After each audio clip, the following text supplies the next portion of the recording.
So hey everyone, how you doing? Welcome back to the channel and another video. First of all, excuse the mess, turbo trainer and everything all packed away because it is the summer of 2025, and in this video I'm going to be doing a relatively short sort of I was going to say first ride impressions. It's actually not. I was just checking the stats a few minutes ago, and I've actually ridden 550k now on this bike, so around about 340-ish miles, and 4 10-mile time trial races as well on it. So as I've done in the past with other bikes that I've owned or currently own, I've always done a sort of initial out of the box, then first ride impressions, and then normally something around about 100 miles. Obviously we've gone well past that, mostly because the weather's been half decent, and so instead of recording content, I've decided to ride the bike instead. So in this video I'm just going to kind of go over one or two of my sort of initial impressions and things that I've noticed comparing against my last TT bike, which was an Orbea Ordu. For anybody who doesn't know, that's I would say more of a sort of triathlon bike. Obviously it is ridden as a TT bike as well, but it comes with, you know, things like tool storage, bottle, all that type of stuff.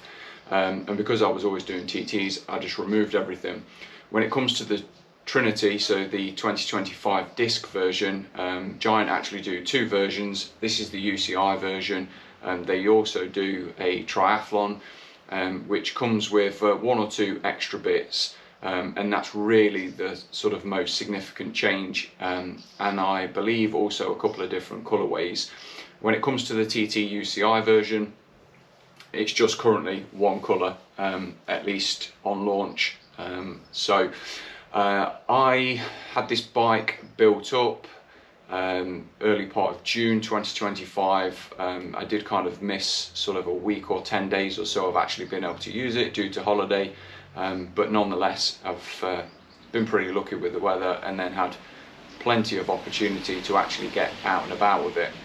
So in terms of, I guess, first impressions, the one thing that I've really noticed compared to the Orbea, and this is very noticeable at sort of the start line or coming away from a junction if you're on a training ride, something like that, is this feels a lot more responsive. I'd say quite sprightly, you know, particularly where you're kind of out of the saddle, pumping the pedals, you know, trying to get the bike up to speed, as I say, off the start line or from a junction, something like that. Then yeah, I notice it's far more responsive, I would actually say, compared to the Orbea. And I think a lot of that is obviously there's, you know, going to be differences in the rear end. I'm not an engineer, so I can't really speak to that. But where I do notice it, and this is probably where it feels responsive but also twitchy at the same time, is actually in the front end. It feels much lighter, and certainly pretty responsive really in terms of sort of steering input, that type of thing. Otherwise, there are maybe 2 or 3 sort of regular questions that I've had both through the Trinity owners Facebook group, and then also to the couple of videos that I already posted up around this. So I'm going to talk through those sort of 2 or 3 specific points, which are Di2 battery location, reach for taller riders, sort of linked to frame size as well, and also then to talk around kind of this rear end. So I know this has caused a bit of controversy, particularly compared to the rim brake version, where the wheel was really tucked up into the, you know, what essentially is the seat tube, albeit never comes down that far. And actually a couple of reasons why I think they've done this, one of which I actually had to Google when it came to taking the rear wheel out, so something a little bit different there. Otherwise, I obviously have a different cockpit, so I decided to go for the drag to 0 .44. I used the .66 on the Orbea for probably a year, 15 months, something like that. But as I was having this built up, I decided to go more for the TT extensions rather than the .66, which are more sort of triathlon focused. Otherwise, I've really just kept this sort of very much TT setup. I am only doing 10-mile club 10s mostly, and apart from the odd training ride that perhaps goes up to 20 or so miles, that's about it. So probably worth mentioning in terms of what I'm actually using the bike for. If that chimes with ultimately where you're coming from, then great. So having not ridden the rim brake or the last version of the Trinity, I can't really speak about how it compares to that. Clearly the biggest differences are the disc brakes. I know also that the front end has changed as well. So I know previously it had the dual mount kind of risers for the extensions, now obviously moved to a single. Again, quite different though compared to the Orbea Ordu, where it was quite a slender, pretty high sort of extension, which compared to this, very different. The other thing as well that I will just comment on here is actually in terms of getting this bike built up. So I didn't build this bike. Rich Steele's at Di2 Battery. If you're in the UK, in the Midlands, even kind of not that far away, then I would highly recommend pulling on his services. Very, very thorough, excellent quality of service. Been using him for many years, never had a single problem, and in actual fact he's been a godsend in terms of sorting me out, solving problems, if anything else. God knows what he must think when he gets a text or an email from me. So yeah, Di2 Battery built, I would say, 99% of this bike. The 1% difference, the cockpit, where I went to see Matt Bottrell, so again based in the Midlands, and I would highly recommend going to see him. If you can't travel that far, definitely go and see a bike fitter. I mean, why on earth would you build up a bike like this and then not sort of make that additional investment to get the bike set up? Is just kind of crazy to me, but I've been banging on about that, to be fair, for a long time. So Matt finished the front end off,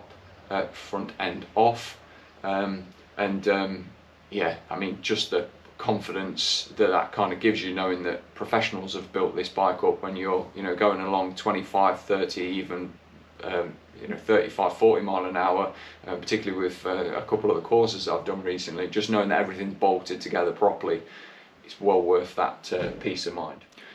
So on to the first sort of question then that I've had a few times. I did actually mention this as well in I think it was the sort of first look when the frame was actually being taken out of the box and still covered in all the tape and the wrapping and everything. So first thing, Di2 Battery. Now, who knows what's going to happen with this in the not too distant future. I suspect that Shimano are going to go completely wireless, although they've done sort of part wireless at the minute in the road group sets. The TT group set, so this sort of mishmash that you get of Ultegra and Dura-Race, is still wired. So it means you need a Di2 battery, which I'm reliably informed, thanks to asking Rich at Detail Bike Tech, actually sits underneath here. So this is where you access it. In terms of charging, obviously it's done via the rear mech, so once it's in, it's kind of there. But I will mention this because there's one or two people that have asked me with a view from travelling. I know that the airlines now are starting to get a little bit hotter on things being switched off. So essentially this here was where, if you were to mount a water bottle, these are your usual mounts, but otherwise you obviously remove this plate, and then the Di2 battery sort of pushes down and tucks up. So it's actually sitting somewhere around here, above the bottom bracket. I suppose if you really wanted to, then you could perhaps pack it and shove it, a bit further up here. But I would trust Richard's decision making in terms of the best place to put it. So that's where you access the Di2 battery. Next up, something that I'm just going to talk around is, a couple of very eagle-eyed people obviously spotted this, but in terms of where are my wires, that bit of tape there sticking up. So let's just see if this can come through. So you should just be able to see there's two tiny little holes here.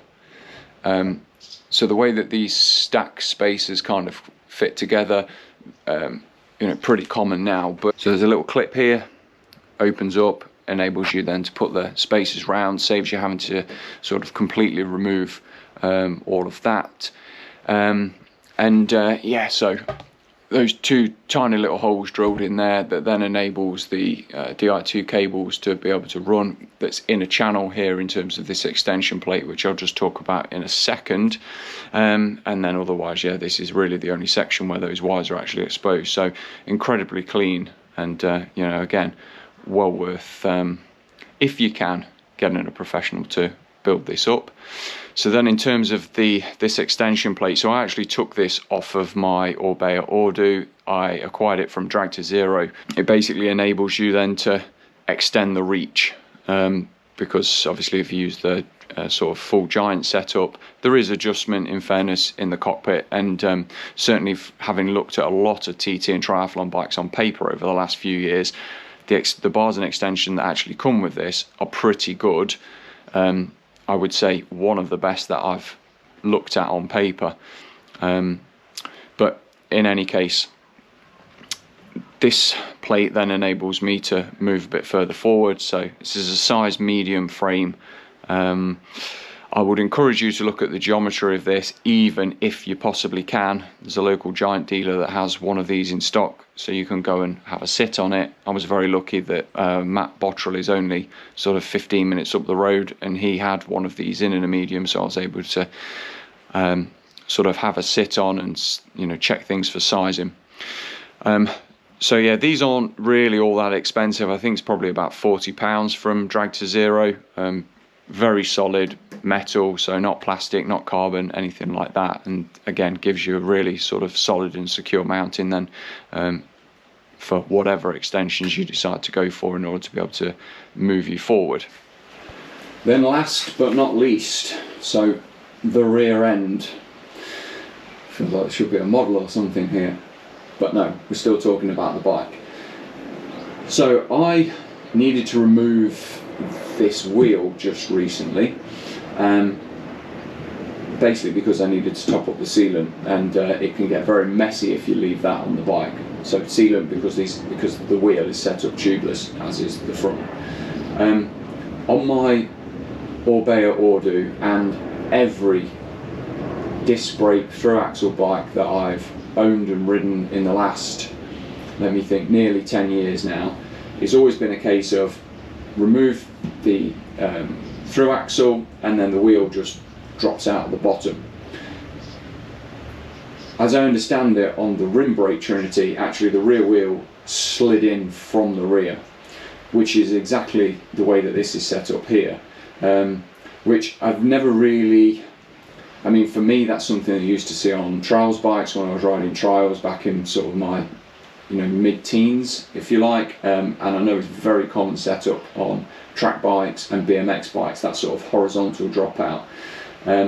So here, when you wind the quick release out, the wheel will not drop out because actually it needs to be removed horizontally. So I don't know whether that's for nostalgia or actually, as I found in my case, when it came to needing to remove the wheel, take the through axle out, okay, yeah, the wheel isn't secure, it wobbles around, but it ain't just going to drop straight out. And I actually found, given the setup that I have here with this 1x and a 60-tooth ring in the front, and then a fairly broad range cassette, it means that my chain, despite, you know, dropping this down into almost the lower sprocket, the chain was basically too tight. So I actually had to remove the chain. Not a big problem because I'm using a quick link. I've got plenty of quick links, so yeah, not a problem.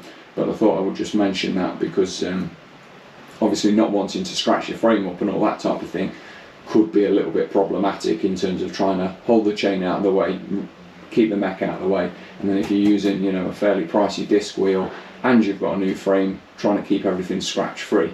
Just thought I would call that out. The other thing here as well that I should mention, it's probably common sense for a lot of people, but I will just mention this here. In terms of, there is a steering lock on this, so that is as far as you can actually move forks and the handlebars, which is absolutely fine. Does give you enough sort of low speed maneuverability, but yeah, if you're going really slow and trying to maneuver around, obviously this sort of turning circle, if you like, is pretty limited. And the other thing, and I can't remember if I mentioned this or not in my last video, is actually the way that the hydraulic hoses route. So this has caught both Matt and Rich out at least once, is in terms of the hoses. So you actually have to pull them pretty tight there, otherwise when you turn the steering they pop out, and yeah, can lead to a bit of head scratching. So I'll wrap this one up here. No doubt I will make some more content around this bike as and when I'm kind of discovering things and spending more time with it. I have got maybe another 3, possibly 4 races sort of before yeah, the summer inevitably comes to an end. Overall, initially, I'm very pleased with this. Having got into racing a couple of years ago, and you know, being pretty happy with the Orbea Ordu, I did ultimately have to sort of settle for that bike. It wasn't really what I wanted at the time. Most of all, I wanted to get into racing, but I'd been looking around for a Shiv and just never ever been able to get one. Simply because of stock availability. So the Orbea was fantastic for getting me into racing, but it always felt more of a sort of triathlon bike, if I'm being totally honest. And yeah, I ended up messing around with the position at least on a couple of occasions in the 2 years or so of ownership, which I suppose is always part of the process. But when this was released, really liked the look of it, and yeah, I'm very thankful really that I've been able to get one sort of so early into its release. Enjoyed the training rides on it, and yeah, slowly but surely the results are starting to come as well. No doubt in part down to the bike, but also it's probably a big part of it in terms of motivation and you know, having put sort of time, money into this, wanting to you know, be pleased really with your race results. But yeah, I'm happy with it, enjoying the setup, and yeah, let's see where we kind of finish up from the year ahead. If you do have any comments or questions, then please do drop them in the section below. Big thumbs up if you like the video, subscribe if you would like to see more, and thank you very much for watching.